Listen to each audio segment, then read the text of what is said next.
we were discussing how the UK used to think and somehow still thinks that it's paying a lot of money to the European Union, or let's Yeah. say in order to remain like a European Union country.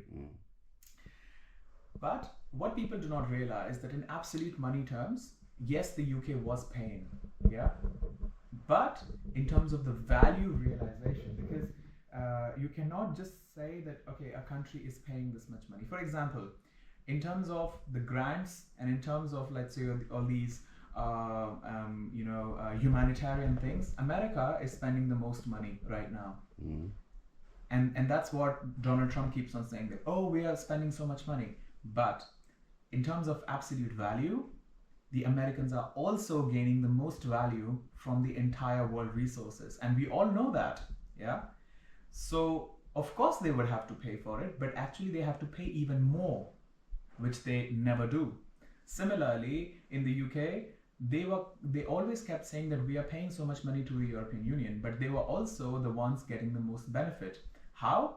Because the British companies were doing businesses in France, in Germany, in Netherlands, in Spain, in Portugal, in Romania, in Bulgaria, in all of these European countries. And of course, they were taking profits back to the UK as part of being single marketplace.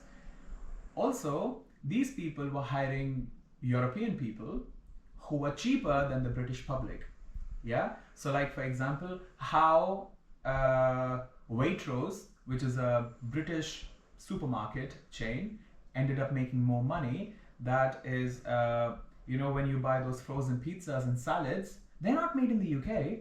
They're made in bloody Bulgaria, because the Bulgarian people are working for €2 an hour, for example, as compared to €12 an hour in Britain or in Germany.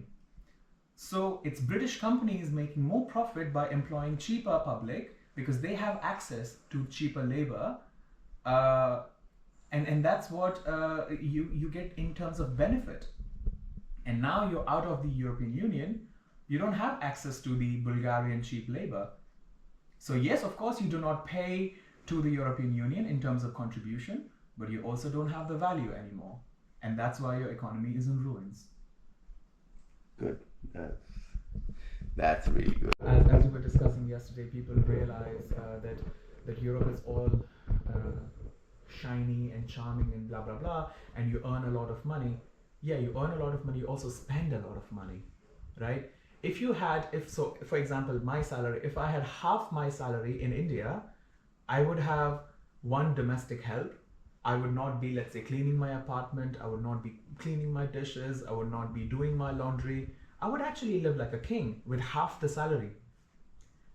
But I get paid 2 times more as compared to India. But then I spend 5 times more. And that actually makes me, in absolute terms, it makes me poorer than I was in India.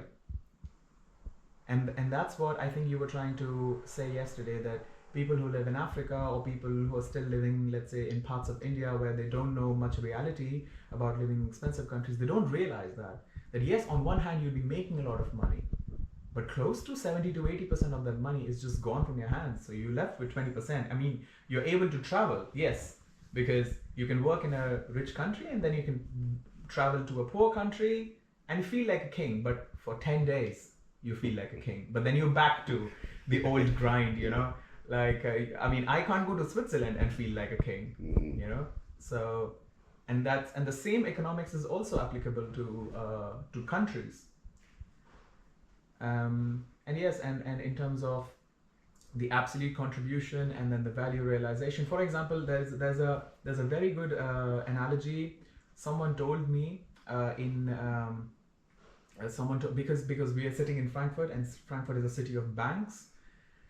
A banker told me this thing, that just by having the European Central Bank in Germany is the biggest beneficiary of euro. And you know how? Because Germany has the biggest chunk of euro, it's the biggest economy, and it's controlling euro as a currency. It makes the interest rates cheaper for itself, and it penalizes the poor countries of Europe, like Greece, like Romania, Bulgaria, and all of the countries who are still using, like Spain, for example, like Italy, for example, and over in those countries, the actual poor people who want to take loans, it would be more expensive for them to take loans in euro because it's the Germans who are controlling the euro. They purposely make the euro cheaper for themselves and more expensive for the poor people. So imagine this entire thing is going on, and then the German right-wing party would say like, oh no, but Germany pays so much money to Greece. Yeah, okay. Yeah, but you give them 10 million, but you take the benefit of 10 billion. Yeah? So because you cannot record the benefit on paper, you can always record the digit on paper, but you cannot record the entire benefit, like the non-cash benefit on paper. So it's a trick which the rich people use. Yeah, it's interesting. That's